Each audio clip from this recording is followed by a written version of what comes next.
Once upon a time, a carpenter named Ali Baba lived with his wife in a forest in the Middle East. Ali Baba collected wood every day to sell. Ali Baba did not earn very much money, but did the best he could to provide for his family.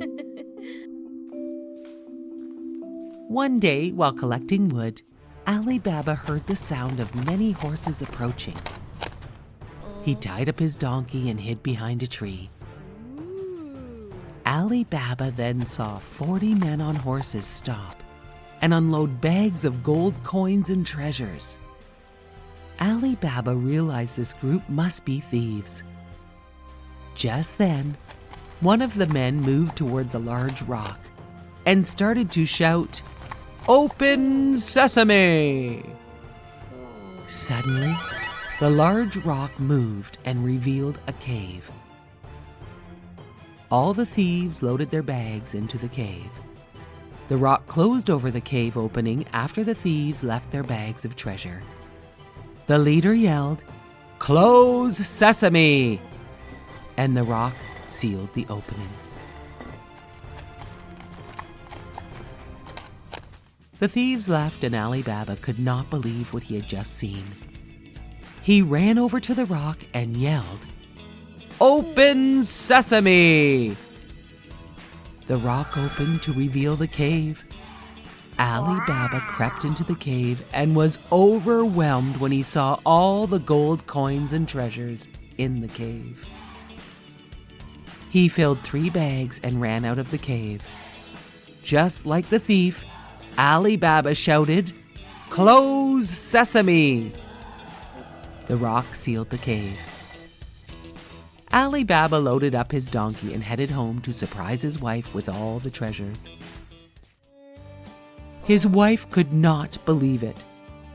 Ali Baba told her the whole story about the thieves and the cave. His wife wanted to see how much money they had. Ali Baba suggested they bury their newfound treasures. Ali Baba's wife agreed, but knew they needed to count the gold coins with a money cup first. She told Ali Baba they should borrow a money cup from his rich brother Kasim. Ali Baba warned his wife not to say a word about the treasure to anyone. Despite his warning, Ali Baba's wife secretly went to his brother Kasim's mansion and asked to borrow the money cup. Kasim lent her the cup but was suspicious, as he knew Ali Baba had no gold. He was just a poor carpenter. He secretly found out when Ali Baba's wife returned the cup that she had used it to measure gold.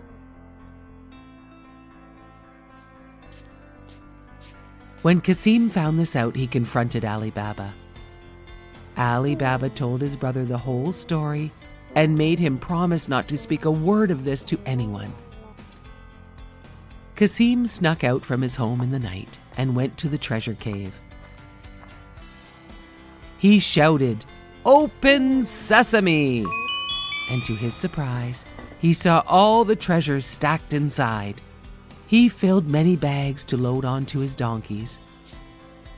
When he turned to leave, the cave door had slammed shut. Kasim could not remember what the words were to open the rock door. Just then, the 40 thieves arrived and found Kasim with the bags. They killed Kasim. Kasim's wife was worried when her husband disappeared, so she went to Ali Baba. Ali Baba knew where to look, and he visited the cave. Ali Baba found his dead brother. He told Kasim's wife about what had happened and offered to help her run his rich brother's business. Ali Baba and his wife moved into the mansion and helped Kasim's wife. Meanwhile, the thieves still wanted to find that treasure that had been stolen from their cave. They heard stories of a wealthy man, Ali Baba. The leader of the thieves devised a plan to sneak his thieves into the mansion, hidden away in olive oil barrels that he would sell to Ali Baba. His plan worked. But while Ali Baba and the thief were talking, Kasim's wife discovered the hidden thieves. She poured hot boiling oil into each barrel, and all the thieves died. The leader of the thieves was so scared, he ran out of the castle, never to return again. Ali Baba and his family lived a prosperous and happy life forever. Once upon a time, there was a boy named Aladdin who lived far, far away with his poor widowed mother. One night, a stranger knocked on the front door and said, "Good evening. My name is Mustafa, and I am looking for my brother's son, Aladdin. I would like to take Aladdin to work with me to make good money." Aladdin wasn't too keen on the idea, because there was something about Mustafa that he did not like. But his mother thought it was a great idea, and she agreed to let Aladdin go with his uncle.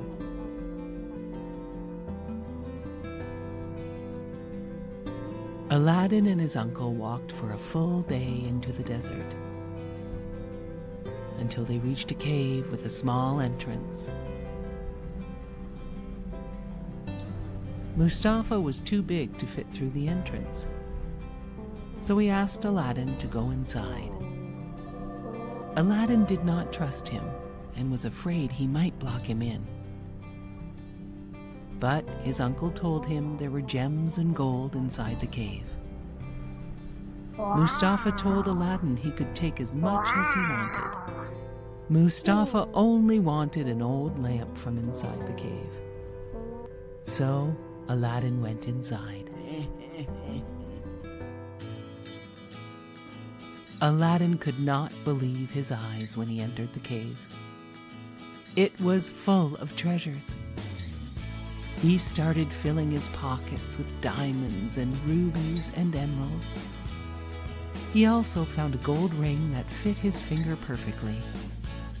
Finally, he found the lamp Mustafa had asked for. He yelled for Mustafa to help him out. But Mustafa said he wanted to see the lamp first. Aladdin did not trust him, so he refused to let him see the lamp. Mustafa was angry and said, "I am not your real uncle, and I don't care about you, Aladdin. Since you won't give me the lamp, I will block the cave entrance with this huge rock." Mustafa left Aladdin inside. Aladdin sat crying with the lamp inside the cave. "Stupid old lamp," he said. "It is not even real gold." He rubbed the lamp a little to wipe off the dust. And all of a sudden, poof! A genie came out of the lamp. "Master, I will grant you 3 wishes," said the genie. Right away, Aladdin said, "Take me home." And poof, Aladdin was at home. His mother almost fainted at the sight of Aladdin. He told her about Mustafa and the cave full of treasures. Aladdin rubbed the ring he had put on his finger, and a second genie appeared. "Master, I can grant you 2 wishes," said the genie. Aladdin wished for a grand palace and enough wealth for him and his family to be rich forever. All of a sudden, Aladdin and his mother had a beautiful palace filled with riches. One day, Aladdin was walking through the city when he saw the most beautiful girl. He fell in love with her at first sight. She was the Sultan's daughter, Yasmin. Yasmin loved Aladdin too. Aladdin went to ask the Sultan if he could marry Yasmin, and the Sultan said yes. After many years, the Sultan died, and Aladdin ruled the country. This news reached Mustafa. Mustafa knew how Aladdin became so rich and powerful, and he made a plan to get the lamp back. Mustafa tricked Yasmin, who had no idea who he was, into trading him with the old ugly lamp for a shiny new one. Yasmin accepted the trade and went to show Aladdin. Aladdin was mad at Mustafa for tricking his wife into this trade. He searched for Mustafa and found him sleeping with the magic lamp. Aladdin slipped the lamp from Mustafa and raced back to the palace. Aladdin had one more wish, and he asked the genie to turn Mustafa into a frog so that he could never bother them again. The genie granted Aladdin's wish, and Yasmin and Aladdin lived happily ever after. Once upon a time in the city of Paris, a young man lived in the bell tower of the Notre Dame Cathedral. He was strong enough to ring the church bells. He was also very gentle, gentle enough to hold small birds in his hands. His only friends were the gargoyles. They did not mind that he had a hunchback and a face so ugly that his evil, cruel master named him Quasimodo, which means half-formed. Quasimodo knew nothing of the world below him. He only knew what his master told him. His master even taught Quasimodo to think of himself as a monster. Quasimodo wanted to join the crowds below him on the streets of Paris so bad, but his master would never let him leave. Quasimodo spent his days carving small wooden figures, wishing he could see the whole world below. Once a year, Paris celebrated the Festival of Fools. The gargoyles convinced Quasimodo to climb down the tower and attend the festival. Everyone wore masks at the festival, so no one would pay attention to Quasimodo's looks. Quasimodo went to the festival and saw the most beautiful gypsy dancer, Esmeralda. The master's newest soldier, Captain Phoebus, saw Esmeralda and also thought she was the most beautiful. All of a sudden, the crowd grabbed Quasimodo and made him king of fools, until they found out his face was not a mask. He was a monster. They tied him down with ropes so he could not escape. Quasimodo begged his master for help, but he refused. All of a sudden, the beautiful gypsy Esmeralda cut Quasimodo free and yelled at his master. "You mistreat Quasimodo like you mistreat my people," Esmeralda said. "You will pay for this," yelled the master, and he ordered his new Captain Phoebus to arrest her. Esmeralda snuck away into the cathedral with her goat. Captain Phoebus found her there and did not want to arrest her. He told her she could claim sanctuary as long as she stayed inside the church. "If she sets one foot outside this church, she will be my prisoner," said the cruel master. Quasimodo and Esmeralda became great friends. Quasimodo was confused because the master had told him how bad gypsies were, but Esmeralda was kind and good. And she did not think Quasimodo was a monster at all. "I think the master is wrong about both of us," said Esmeralda. Quasimodo helped her plan her escape.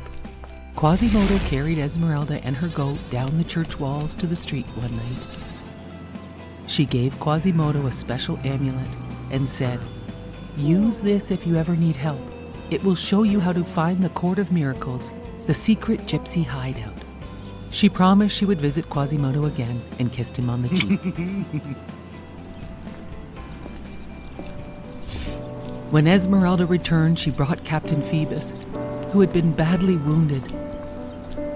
"The master attacked us, and Captain Phoebus tried to help. Please help him get well." Quasimodo agreed and hid the captain in the bell tower. The master still wanted to find the gypsies and thought Quasimodo might know where to find them all in their secret hideaway. The master tricked Quasimodo and told him he knew where the secret hideaway was, and he would attack the gypsies at dawn with 1,000 of his soldiers.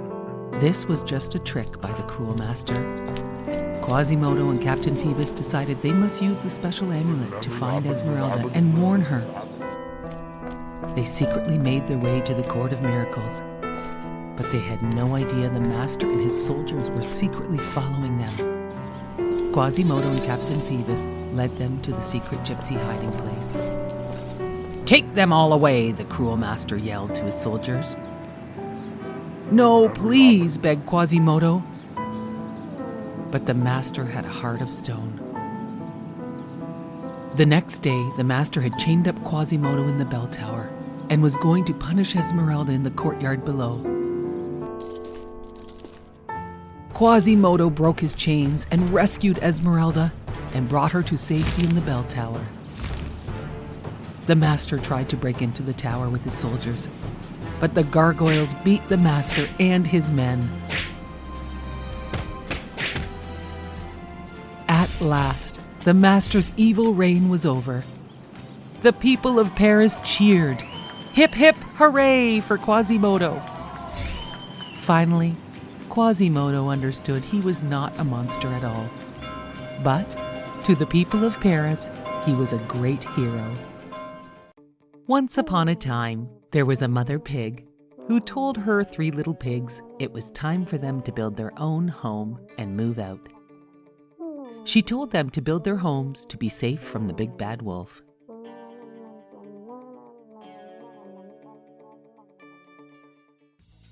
The first little pig bought some straw and built his house. Soon enough, a wolf came along and knocked on his door. The wolf asked, little piggy, let me come in." "Not by the hair of my chinny chin chin," answered the little pig. "Then I'll huff and I'll puff and I'll blow your house down." And the wolf blew down the little piggy's straw house. The second little pig built a house made of sticks.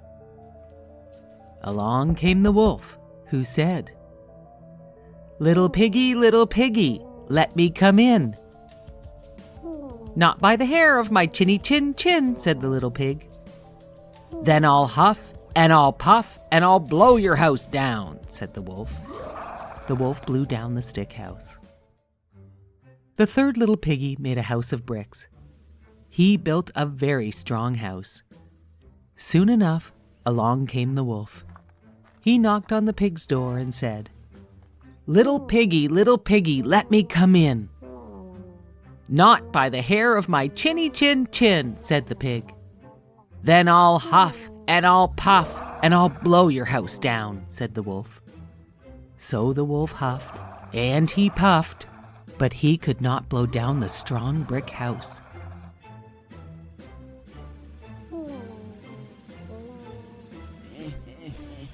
The wolf sat down and wondered how he could get that nice little pig outside the brick house. Then he had an idea. "Little pig," he called, "come with me to the farmer's turnip field. It is quite full of nice turnips. I will come for you at 6 o'clock tomorrow." "Okay," said the little pig. But the clever little pig got up at 5 o'clock and went to the turnip field and gathered all the turnips he could carry. He was back home at 6 when the wolf arrived.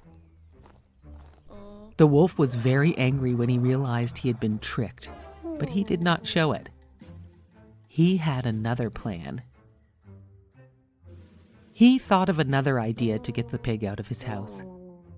The wolf invited the pig to the fair and said, "We can meet and go together at 3 o'clock sharp."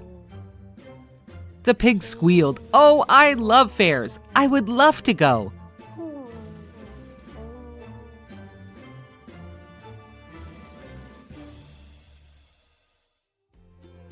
The little pig slipped out early to the fair and had a wonderful time, playing games and eating cotton candy. He even bought a nice new barrel to collect his rainwater. On the way home from the fair, he saw the wolf coming up to meet him. The little pig climbed into his new barrel to hide. The barrel began to roll and rolled right past the wolf. The barrel scared the wolf and he ran all the way home. After a while, the wolf went to tell the pig about the strange barrel that was rolling right towards him. The little pig laughed and said, "It was only a barrel," the little pig told him. "I was inside the barrel." The big bad wolf did not like to be laughed at, and he was tired of the little pig's tricks. He was also very hungry. He wanted to eat the little pig. "Little pig, I am tired of your tricks. The time has come to eat you up." It had been so easy to huff and puff and blow down the straw and stick houses, but he had to figure out what to do to get into this little pig's brick house. The big bad wolf looked up and saw the chimney for the fireplace. And then he jumped up on the roof and shouted down, little piggy, down the chimney I will come to get you and eat you up." The little piggy put a huge pot of boiling water over the fire just in time. The big bad wolf jumped into the chimney and fell all the way down, right into the pot of hot water. And that was the end of the big bad wolf.